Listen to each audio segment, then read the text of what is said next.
यह कहानी है एक चालाक गिद्धड़ की। बहुत पहले की बात है। एक जंगल में एक कौवा और हिरण रहते थे। दोनों में बहुत ही गहरी दोस्ती थी। इन दोनों की दोस्ती के चर्चे पूरे जंगल में थी। जंगल के कुछ बड़े जानवरों का मत था कि दोस्ती हमेशा अपनी ही जाति में होना चाहिए।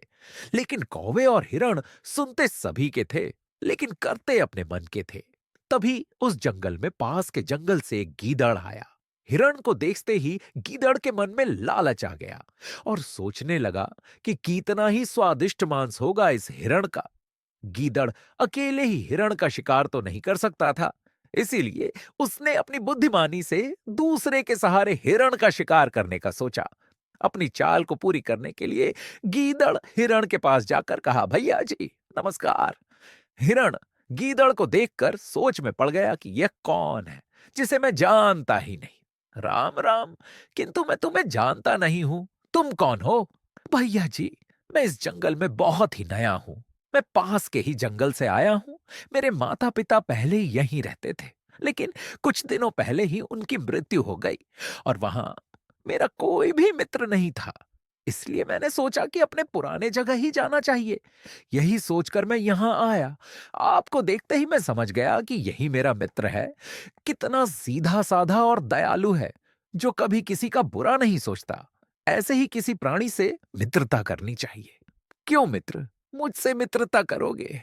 हिरण पहले तो मना कर देता है, किंतु गीदड़ की दुख भरी कहानी सुनकर उसकी मित्रता स्वीकार कर लेता है और गीदड़ भी वहीं पर बैठकर घास चरने लगता है।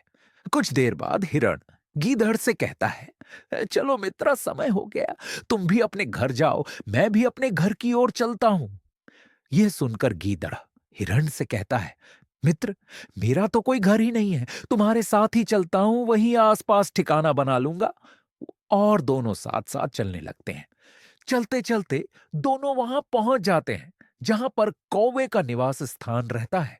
हिरण के साथ एक अनजान को देखकर कौवा हिरण से पूछता है, ये कौन है? हिरण जवाब देता है, ये मेरा मित्र है।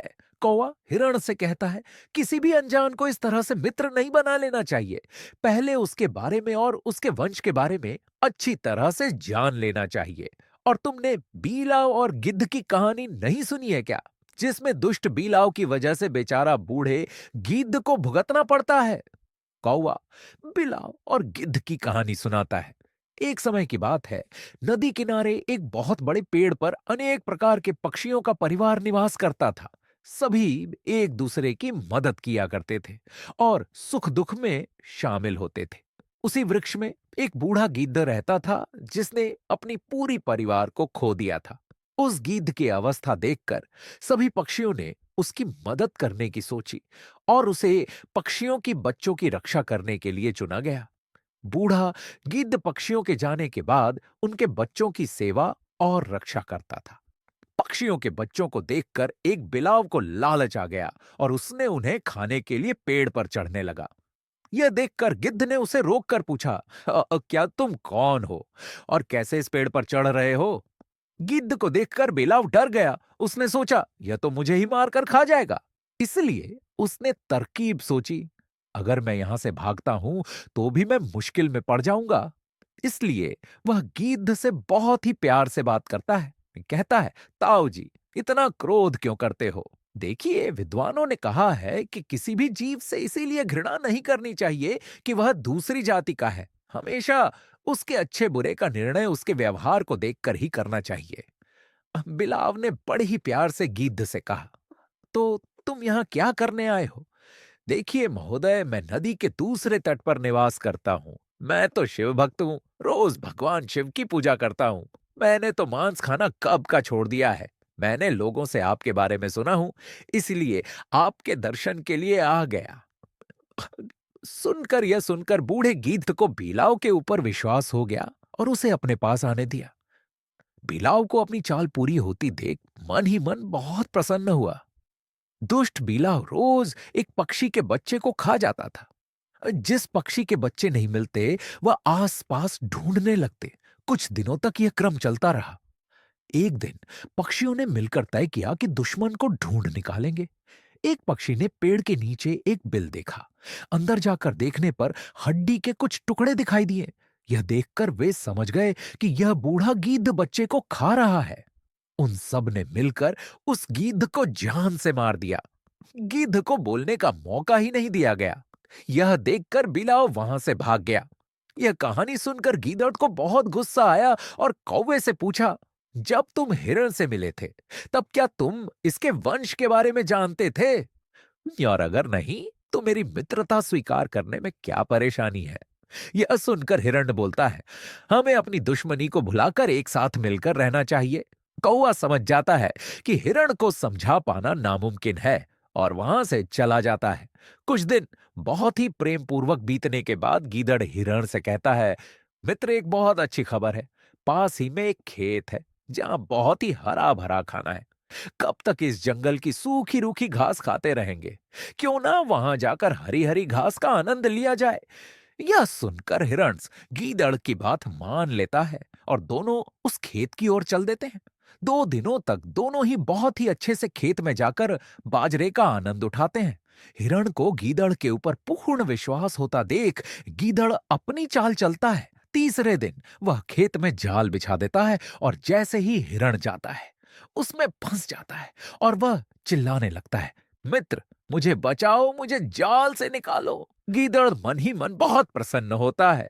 वह सोचता है सुबह खेत का मालिक आएगा और वह हिरण के टुकड़े करके फेंक देगा और उसके स्वादिष्ट मांस का वह अच्छे से लुत्फ उठाएगा।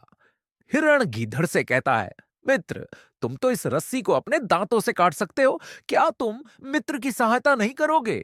गीदड़ नाटक करते हुए पास आता है, रस्सियों को हाथ में लेकर इधर उधर छूता है और कहता है कि मित्र, आज मेरा उपवास है। इस चमड़े की रस्सी को मैं कैसे दांत से छू सकता हूं? जैसे ही मेरा उपवास खत्म होगा मैं इस जाल को काट दूंगा। और वह दूर जाकर हिरण की इस अवस्था को देखकर खुश होता है। दूसरी ओर गीदड़ और हिरण को लौट कर ना आता देख कौवा खेत की ओर जाता है। गीदड़ को गाना गाता देख और चिंता मुक्त देखकर कौवा समझ जाता है कि जरूर हिरण कोई ना कोई मुसीबत में फंसा है। खेत में जाकर देखता है तो हिरण जाल में फंसा मिलता है। कौवा हिरण से पूछता है, क्यों मित्र, मैंने कहा था किसी अनजान से दोस्ती नहीं करनी चाहिए। हिरण भी कौवे से सहमति व्यक्त करता है, तुम सही कह रहे हो मित्र, ये धूर्त गीदड़ मुझे फंसाकर दूर खुशी मना रहा है। मित्र, मुझे इस संकट से बाहर निकालो। कौवा कहता है, किसान जैसे सुबह आएगा वह तुम्हें मार कर फेंक देगा, जिसे ये धूर्त गीदड़ खाने की फिराक में है। इसीलिए तुम किसान के आते ही अपने शरीर को फुला लेना। किसान तुम्हें मरा हुआ समझेगा और जाल को निकाल कर ले जाएगा और मेरा इशारा पाते ही तुम उठकर भाग जाना। हिरण कौवे की बातों पर सहमति जताता है और किसान के आते ही वह सांस रोककर अपने शरीर को फुला लेता है। किसान जाल को निकाल कर ले जाता है और कौवा का इशारा पाते ही हिरण वहां से भाग जाता है और पीछे मुड़कर भी नहीं देखता है। यह देखकर किसान को बहुत गुस्सा आता है और वह अपने डंडे से फेंक कर उसे मारता है। डंडा हिरण के ऊपर तो नहीं पड़ता है, लेकिन उस गीदड़ के ऊपर पड़ जाता है और वहीं पर ढेर हो जाता है। निष्कर्ष, मित्रता किससे करें? कहानी से हमने जाना कि मित्रता हमेशा सोच समझ कर ही करें, किसी के ऊपर आंख बंद कर भरोसा न करें। ऐसे ही कहानियों के लिए चैनल को सब्सक्राइब करें और बेल आइकन दबाना न भूलें। मिलते हैं ऐसे ही और एक शानदार कहानी के साथ। बस इस वीडियो में इतना ही।